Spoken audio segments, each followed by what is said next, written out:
Welcome to Conversations in Mind.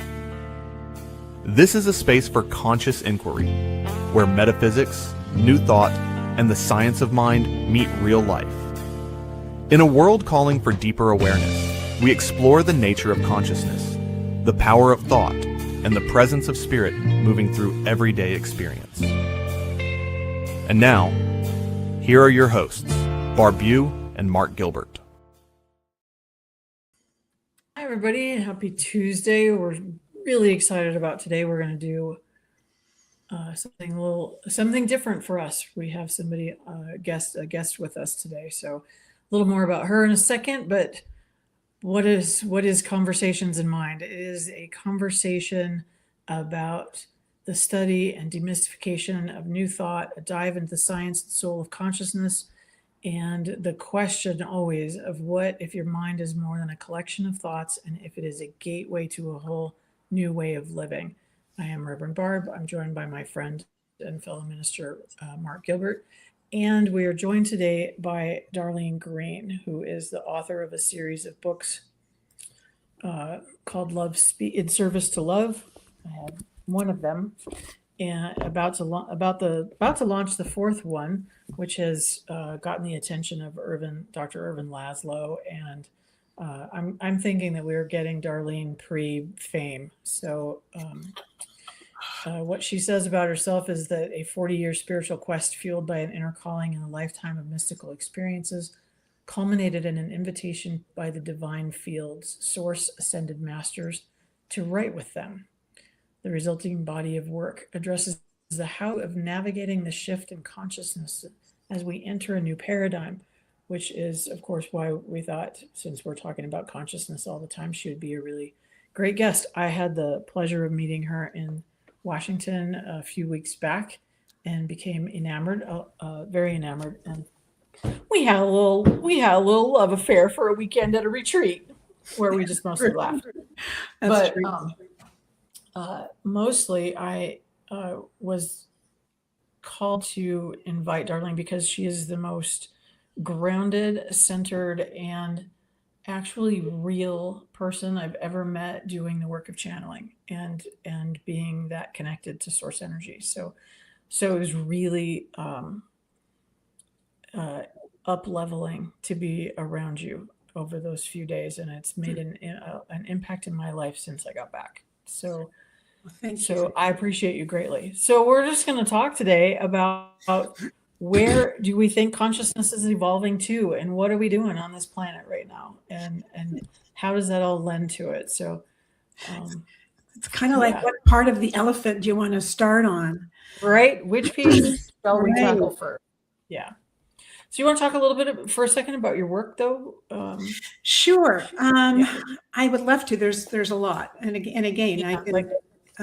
Because we do want to talk mostly about consciousness. Distilling all of it is a little challenging. So, interesting thing is that Irvin Laszlo, I'm going to start with this and I'm going to kind of come back around. Irvin Laszlo wrote the foreword to my new book, which is titled Love Speaks Always.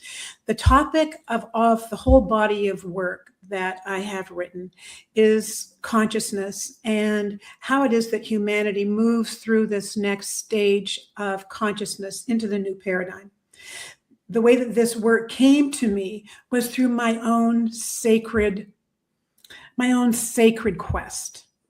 Very early in life, I am very, very sensitive, seeing and hearing more than most people do. And that really fueled a decades-long spiritual quest until one of the most profound moments in 2017, I was met by the Ascended Masters and Divine Fields and invited to write with them. Let me tell you what, that was a good journaling day. Whoa. And so the whole body of work has been about the construct of consciousness.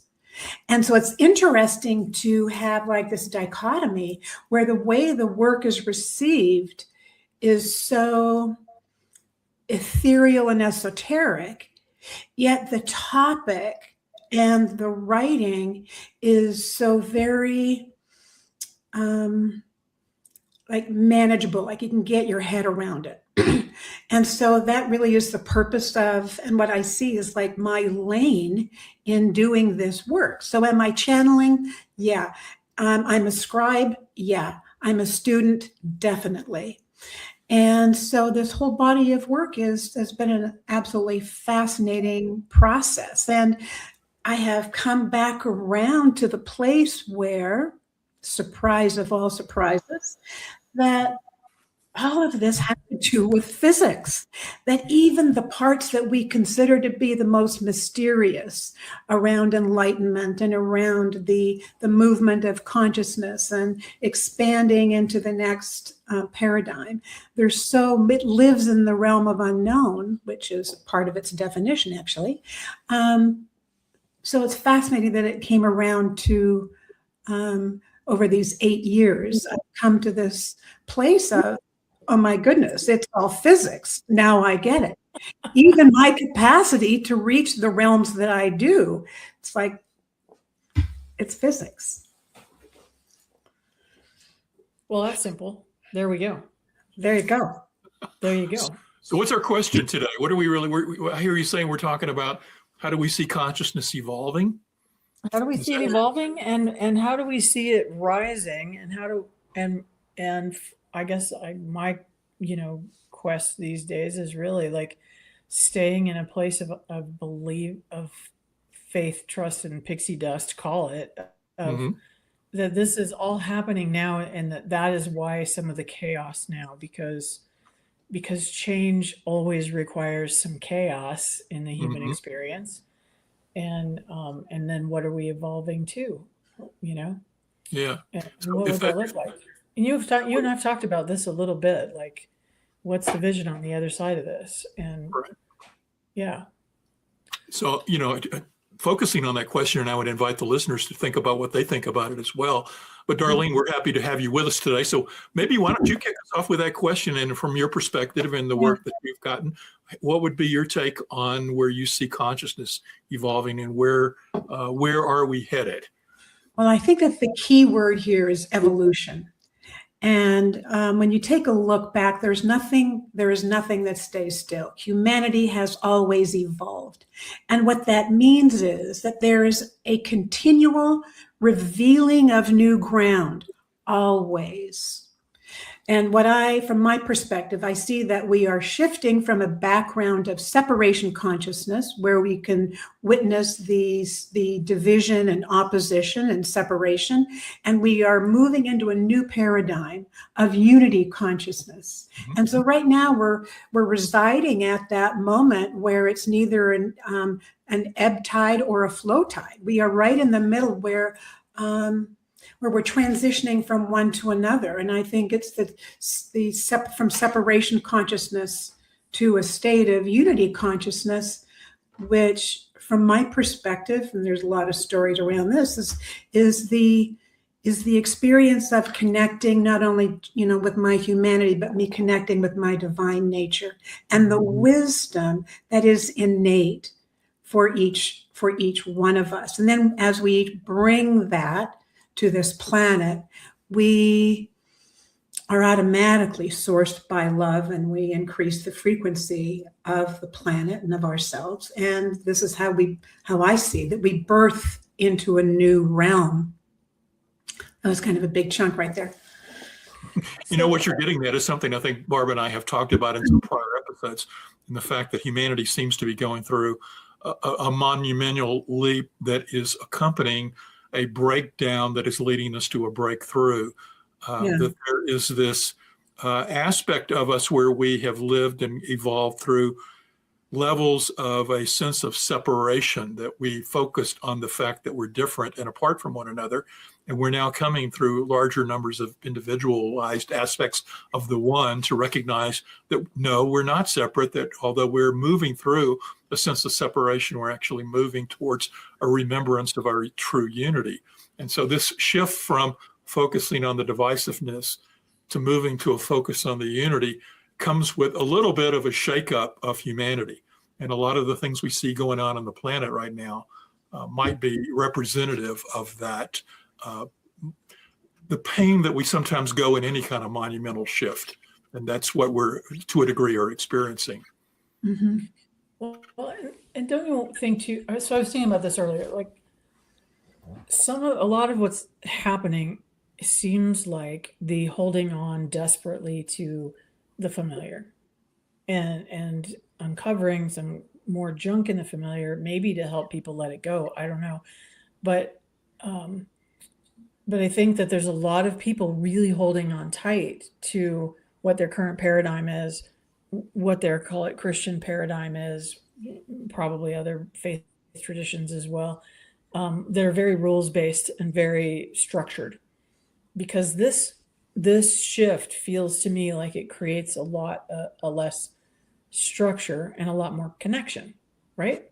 Mm-hmm. So how do we bring those people along?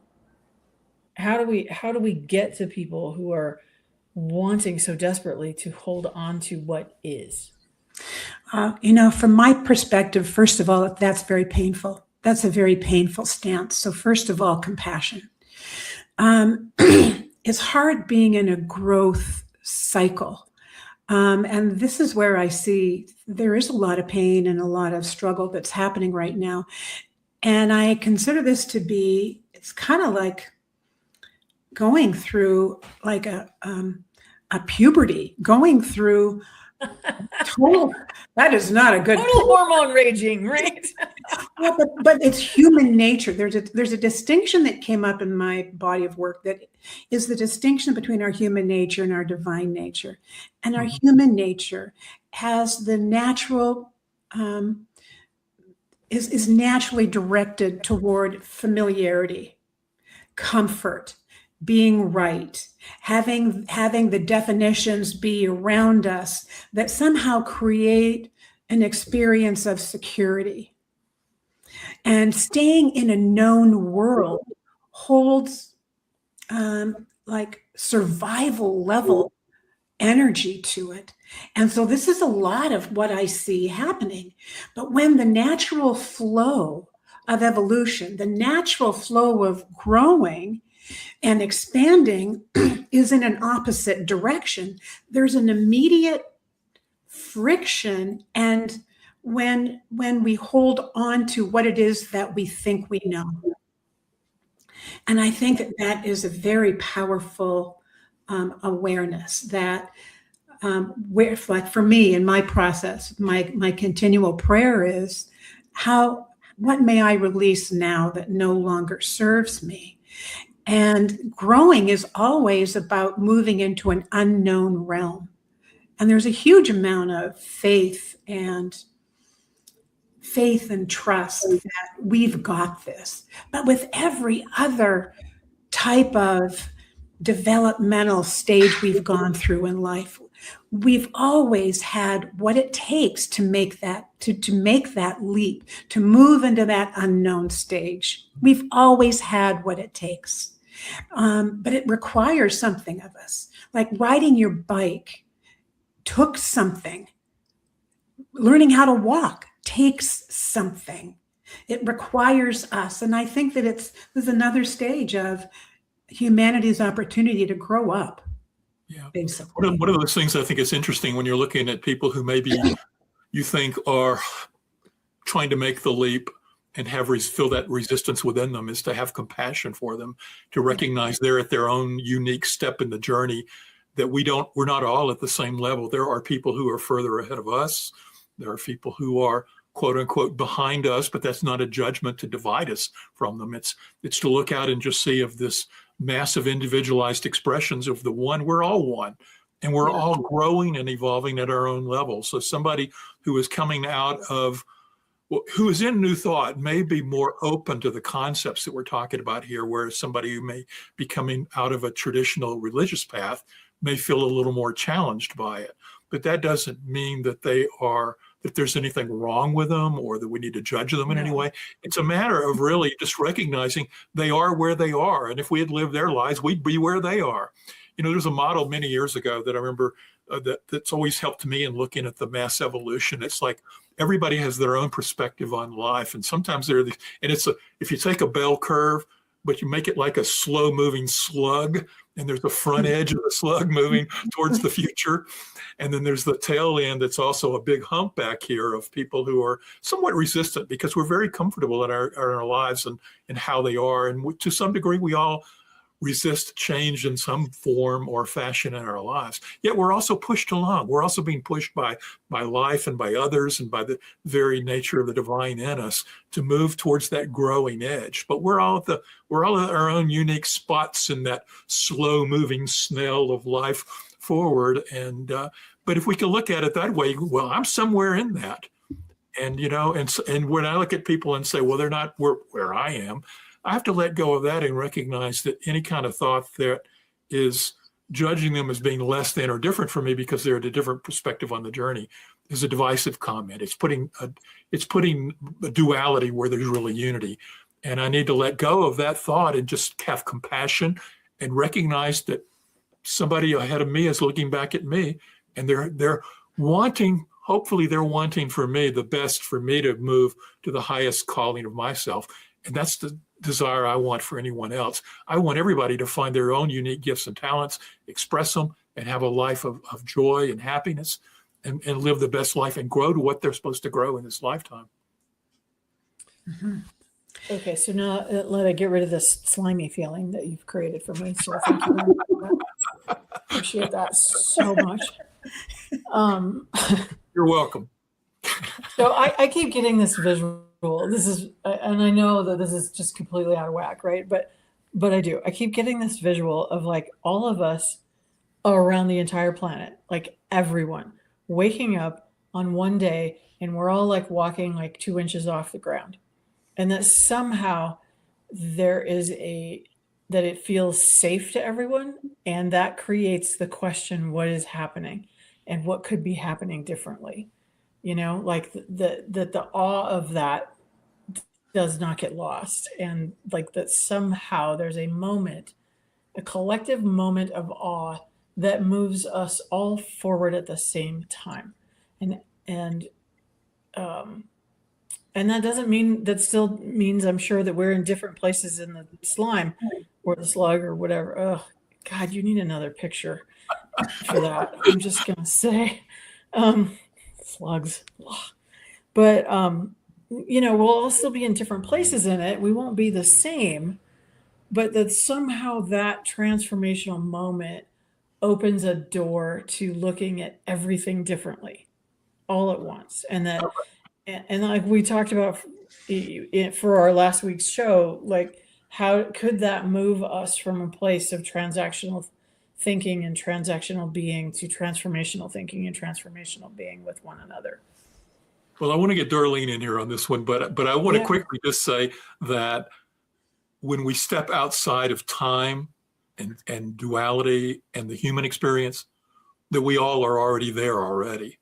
It's only when we go back into the experience of the division of moving through time that we think that we're at different stages and levels. But to the degree that we can become aware of the non-dual nature of all that exist, and that we exist in a process or experience outside of time, we'd recognize we're all there already. So we do have what you're calling us to. I want that to happen so that like our kids, grandkids, nieces, whatever, are having a more joyful life because of it. And I think that's another question I want to bring up or bring into the conversation, but I want to get Darlene on it. Yeah, Darlene, please. I think that we all move in our perfect timing, that it's kind of like popcorn popping, and we all move when it's appropriate for us to do that. And I think that the initial indicators are a beginning to look where I haven't looked before. So, for example, it's like when somebody starts to ask the questions, who am I and why am I here?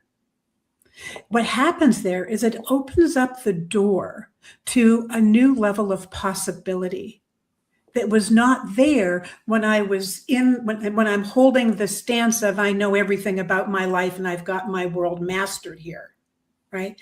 It's like that foot in the door of asking. And this is why curiosity is so important in the whole process.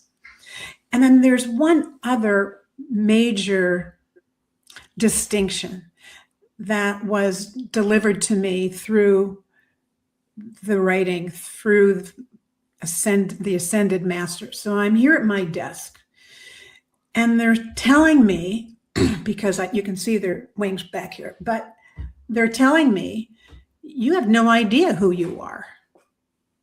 You don't know who you are. Who you are is source. You are source in form. Meet us halfway. Meet us.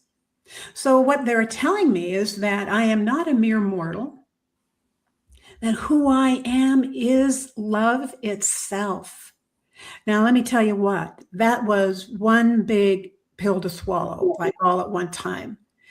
And even as I am sitting and I'm listening, because I hear and I listen, and I'm at my computer and I'm hearing them, I'm pushing back. I'm talking to the archangel sitting next to me. And it's like, I don't know, that sounds a little audacious to me. That's a lot to take on, thanks. I don't know. I mean, I'm talking to the archangel saying, wait a minute here. But what they did is they kept on holding this space for me with extraordinary patience. So what they said was, meet us eye to eye, peer to peer, and divine to divine. And again, it's like, I don't know about that. But what they did is that when I would be looking at them, and I would be, because they were always on my right-hand side, still are, but what they would say to me is, or my prayer began to be, I'm feeling the energy and the emotion around this right now, show me how you see me. And as I had that prayer, what happened over a period of time, given the space and the energetic that is held in this body of work, is that what happened was that they were holding a mirror to me. Basically, as I looked at them, they were holding a mirror to me. And they would say, behold the face of God. That's a lot. However, as the work progressed, there was this invitation to the next stage of wholeness. And this is where Irvin Laszlo's work, one space where Irvin Laszlo's work and my work meets, which is the evolutionary pull is natural to all creation. And the evolutionary pull is toward the next greater state of wholeness. So from my mind, as I'm writing and experiencing this as a student and being encouraged to move to my next steps, what I felt was that I really had to sit with, who am I? And as I begin to realize who I am is the divine, who I am is source in form. And it's interesting how that thought, even with Ernest Holmes, that thought of you are the divine moves in, as, and through you. I'm talking about the as part. Let's focus in on the as part, the divine as me. And I believe that as we move for that, as we reach into that, reaching beyond the world that I know, and being curious and being courageous about moving into the unknown, and I begin to have these inner messages and these inner thoughts that reflect back to me a truth. And when these truths land, they have a deep, deep resonance. It's this calling back of home.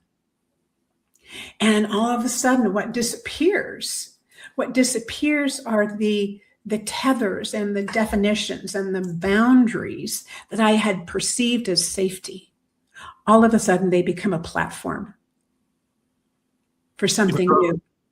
Darlene, when I hear your description there, it reminds me of the teachings of Ramana Maharshi, who also resonates with the perennial philosophy as put out by Aldous Huxley. And I say all this because I know some people, when they hear ascended masters or archangels, sometimes I know there are some people who have a little bit of difficulty with that kind of language. And sometimes I think it's what we can look at is that there's different words we can use to get at the same thing, that all of the essential mystical teachings of the ages, no matter which we've come back through most channeled work, most of the esoteric teachings of most of the major faiths, involve an aspect of us remembering the truth that we are divine beings, that we are spiritual beings, that we're spiritual beings having this human experience. And so when we talk about the evolution of consciousness, we're talking about the consciousness and the recognition of that consciousness and our labeling and ideas around what our consciousness is as we move through the human experience.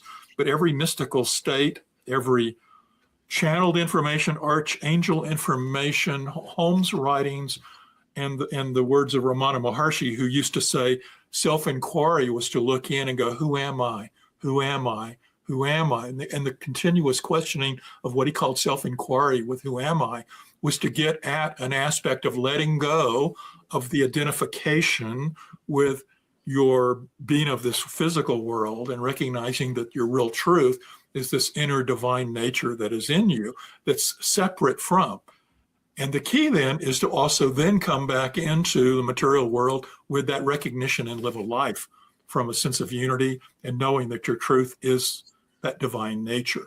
So, to people who are listening to this, I would, I would shout from the rooftop that to the degree that you can open yourself, that no matter how the words are coming to you, no matter what the message is, it's always a reminder of that divine truth that's in us, and to hold that mirror up and ask that question of who you are. And when you do, you find that you really are a divine being, that everyone is, and that we are all divine beings, and that there is no divisiveness or differences between us. We are all unified in that.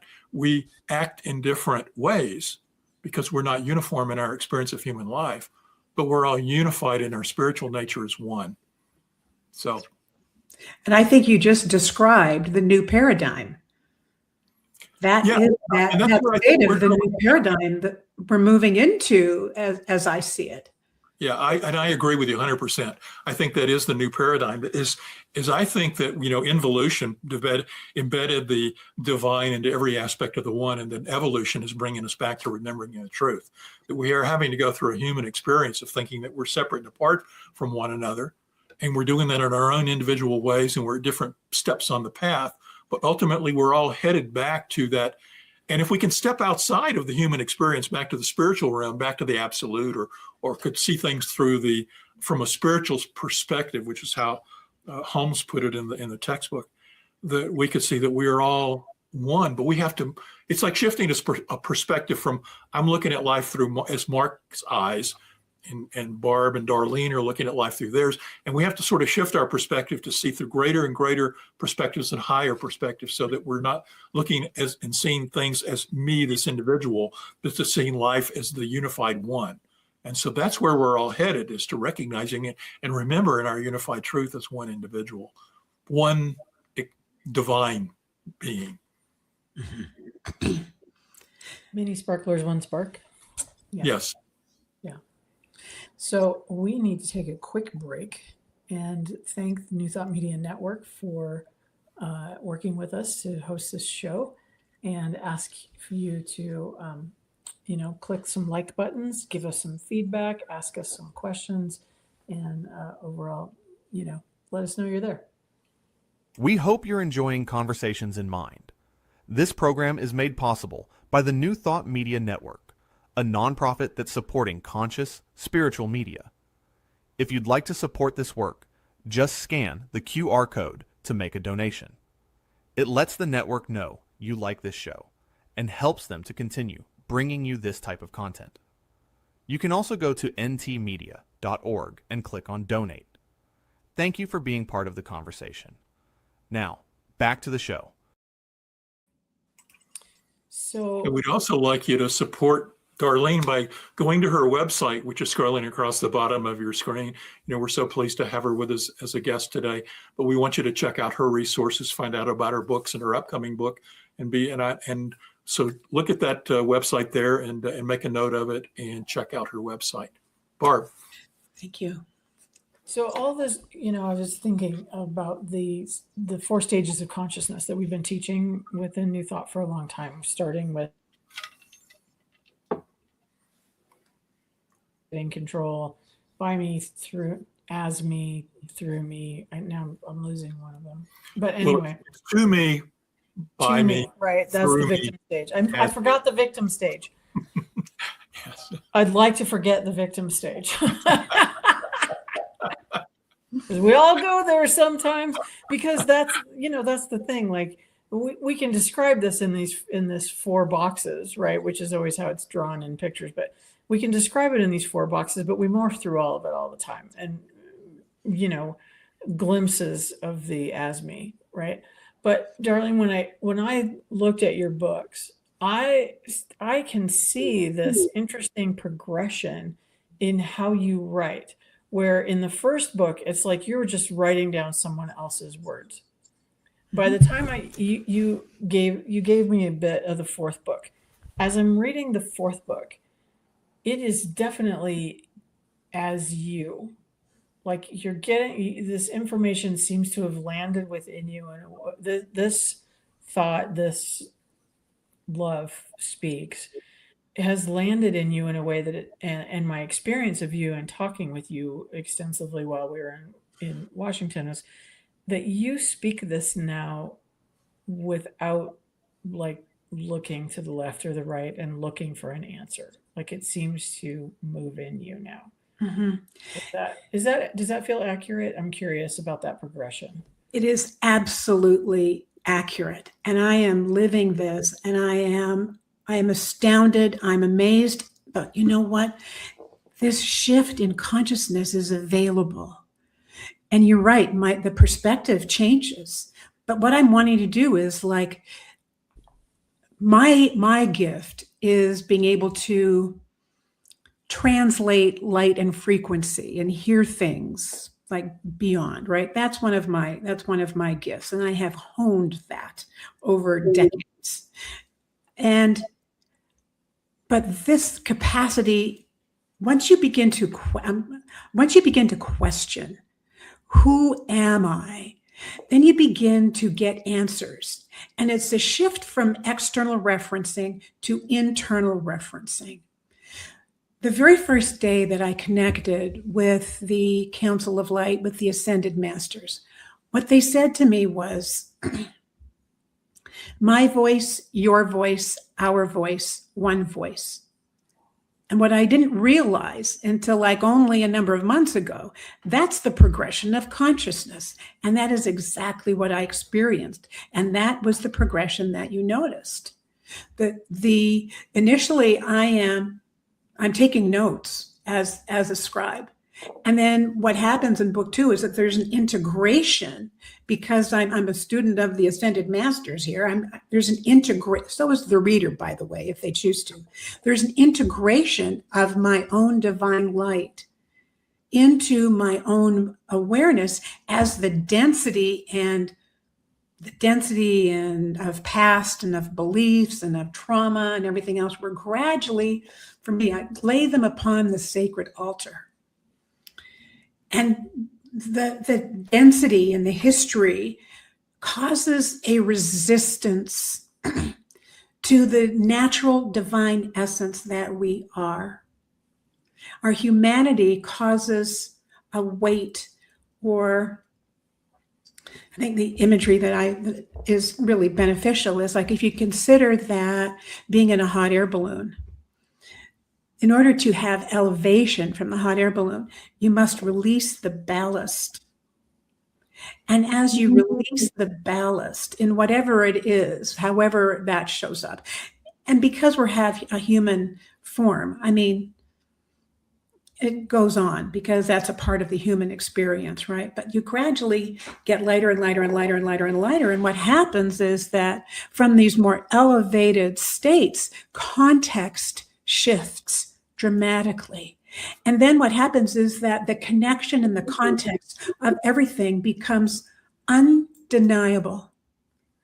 Undeniable, like standing on the top of a 75 floor building. You look out and you see how everything is connected.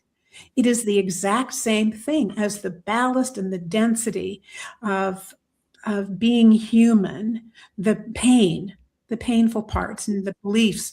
We begin to soften those edges, and it naturally creates this awareness of the connection of everything. And that is what you pick up is in my own process of releasing a lot of my own density over the years, is this perspective of, and my voice changes from them to me to we. And the distinction narrows because we are one. And if I think about it too much, let me tell you what, it's like, it's astounding to experience. But it happens to be the truth. And it begins with, it's a shift from external referencing, which is separation. So where in my life am I looking outside of me for value, for assurance, for safety, for wisdom? And now it's this turning of internal referencing, connecting with my own I am self, which is connected with the one, the oneness of everything and everyone. It's a fascinating progression, and it's a real thing. Darlene, you might want to speak to a moment too about, because my experience is that the inner sense, it's an important progression because we're so informed from birth to look outward at life and to tell the story of our life by the outward experiences and myself as moving through it. And that whole progression of life is done to me because I'm this individual. And eventually we find, I can take control of my life. And then eventually as we move up the progression, we move into the states of recognizing that, the divine is within me, and that ultimately everything that is that divides me from God is melts away into a sense of life being done as me, as the divine. So, but there is a part in at least in my experience and experience when I've talked with others, that we have to move inward. But once we move totally with inward and get it, it also has a part of it that calls us back outward, where it calls us to be of service, to be of love, to be a bridge, to a conduit for the planet, for those who are still living through divisive experiences, to recognize their truth. So there's an opening in the heart of compassion for someone who moves inward. It's not totally, it's important to take the step to release the world, to go in and to know your divinity. But it's equally important not to stop there and to come back outward with that sense of love for every other expression, knowing your unity with them and wanting those other pockets of consciousness to recognize their truth and love and divinity as well. Would you not agree? And I would agree with you because that's exactly what happened to me. I'm an introvert. I'm happy being at home. I'm happy just being here. Like, just don't make me talk to anybody. I'm happy. However, what happened was that the divine said, that's not you.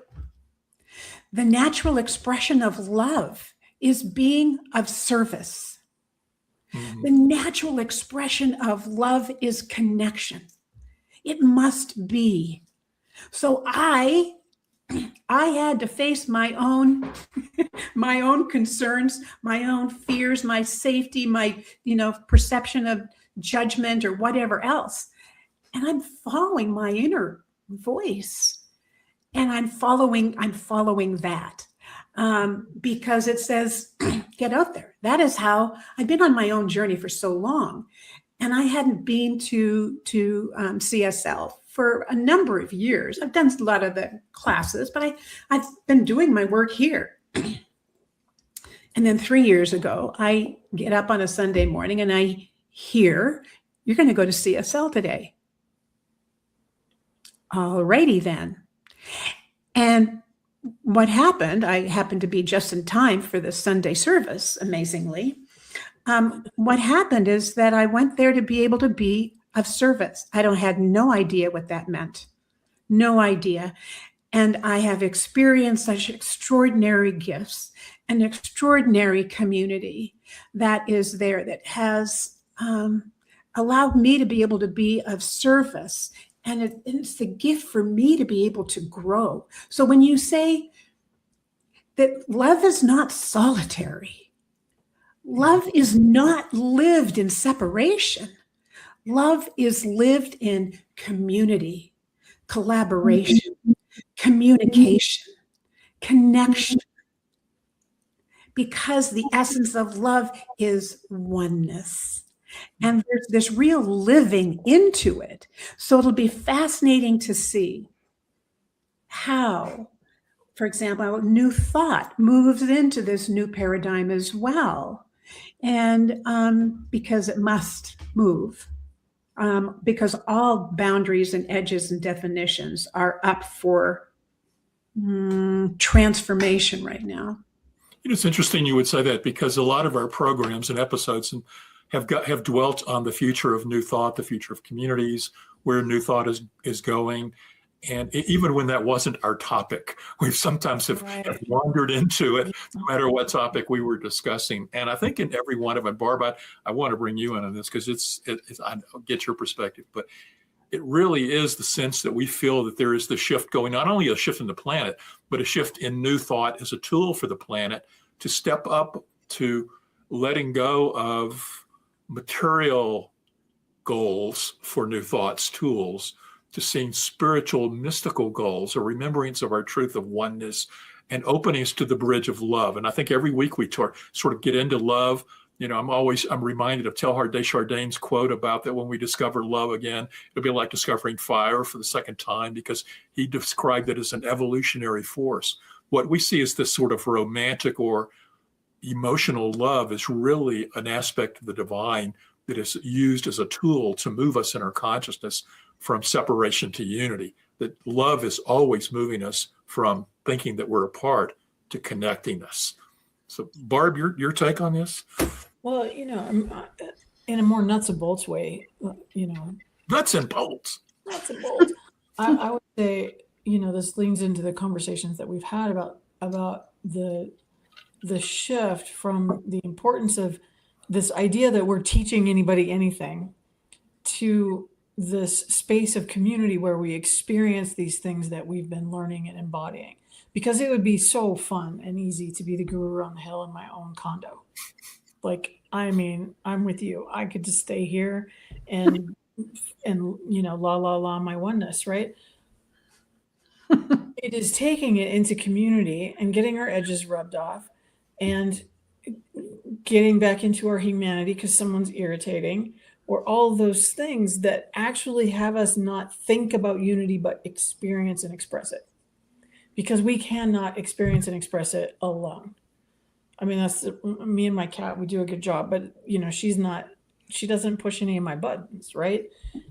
And so if we're really going to embody and live these things, we have to find our buttons and release them. That's part of the ballast, probably. It's a great metaphor, like letting go of these little things that we think that have to line up perfectly for us to be with other people.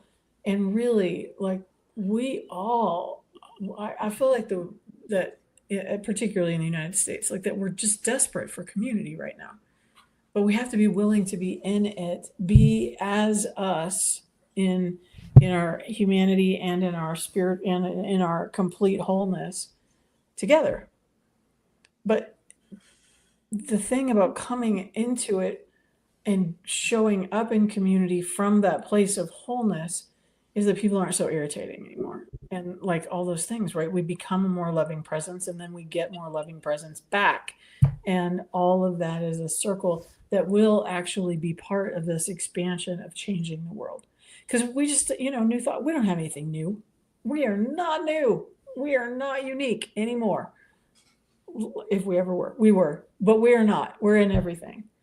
And I'm on my soapbox, I'm afraid. Sorry. Um, you knew that. This is one of my soapboxes, right? We're just not different anymore. But what we offer is a different space of connection if we can be in it in that way. And I think that that is of huge value. There's two things that have come to me. One of them has to do with a picture that I'm getting right now around the definitions that we have held on to for so long, and they were shown to me as all defined systems are like sand castles built on the water's edge at an incoming tide. They may no longer stand. They may no longer stand. So now what? When you can't look back behind you and create a new life, what do you do? And you see, this is where I think that we are at. It's uncomfortable.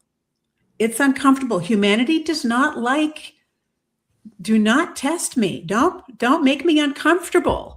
It's kind of like wearing a mohair sweater, in Arizona in summer. I mean, it's awful. Like that picture? You guys, between the slugs and now being hot and itchy, it's like I'm going to have to go take another shower after this show. I know. But humanity does not like to be uncomfortable, but we are tested right now. And this is where the doubling down happens with those that are not in the space of saying, I have to look somewhere else now. There's this, I'm clinging on to the raft, or actually another imagery, I get images. And the other imagery that came to me was like, the dock is on fire. You can either get in the boat or send out to Home Depot and get more lumber. But the dock is on fire. This is an evolutionary shift of a huge magnitude. And it's asking each one of us to begin to look somewhere else. And so when you talk about, like the edges, like the definitions, allowing, having an allowance, being able to be fluid. How do we live now in a fluid environment? That really is like the next capacity to be developed, and having compassion for the pain that many are going through that are choosing something else. They're going against the flow. And then, I could go into cosmic consciousness, but that really, I guess I will just really quick. Cosmic consciousness is an energetic that is on the planet that supports this generation into our next movement of wholeness. We are not doing this movement of the new paradigm all by ourselves. There is support, and it's a natural movement, meaning we have everything we need. And there is this other frequency on the planet, this cosmic consciousness that has this generative frequency to it that is the next iteration of us. So we are like that in that chrysalis place where we are no longer the caterpillar, and yet we are not quite the butterfly either. But we are in this gooey, gummy, sluggy kind of place, Mark, right? We're in that sluggy space. That's right. I love it. Right? But we have to go through the void and the gooey space as a necessary step for that next birthing of the butterfly. When we have everything we need. Yes, and that I think is where the value of community comes back in, because we are having this physical experience, and then we can go someplace where we have a physical experience of support and love and acceptance in our goo. I mean, it's hard to be in the world gooey a lot, yeah. Right? But if we can find places, I know, right? This is it's the gooey episode. It's the gooey episode. Yeah, right. But if we can find spaces in our life where we can go and be as ourselves in our wholeness without feeling like a weirdo for a few minutes. I'm not saying like hide it from the rest of the world, be it all the time, but it's a relief to be somewhere sometimes where people see us that way and know us for that and know us that way, and and we all love each other in that, you know. And it's a very creative space too. Yeah. This space, when we're no longer looking behind us to the template of the way that life has been, we begin to look somewhere else, and we find that beautiful community that is around us. It's like, bring who you are. You bring all of you here. All of you is welcome here. All of humanity is going through this process, and we're going to support each other in this process. And by the way, bring your soul's voice along with you. Great reminder. Great reminder. Darlene, I know we're running out of time here, but I do want to thank you for joining us today for this discussion. It's been very enlightening and very fun and very enjoyable. And I appreciate you coming on, and hopefully all of our listeners check out your website and your books and content. And Barb, why don't you bring us home? Yeah. So thank you for listening. Darlene, thank you. Like, I adore you. When is your book launch? When's book 4 going to launch? Is it soon? Well, book 4 is in typesetting right now, so I'm thinking it's going to be within a month is my guess. But Okay. we'll wait and see. And thank you so much for the opportunity to be in conversation with you. I think that these are valuable conversations. And again, when we get to be able to bring our minds and our hearts together, I think that we create a beautiful space of growth. Thank you so much. Yeah, this was magical. So thank you all for listening. Please, again, drop us a note. Let us know what you'd like to hear us take on, or support the New Thought Media Network. Please, if you support it through the QR code that came up at the break, they know that you've been listening to this show and enjoying this program. So appreciate you all for being here, and we will see you next week.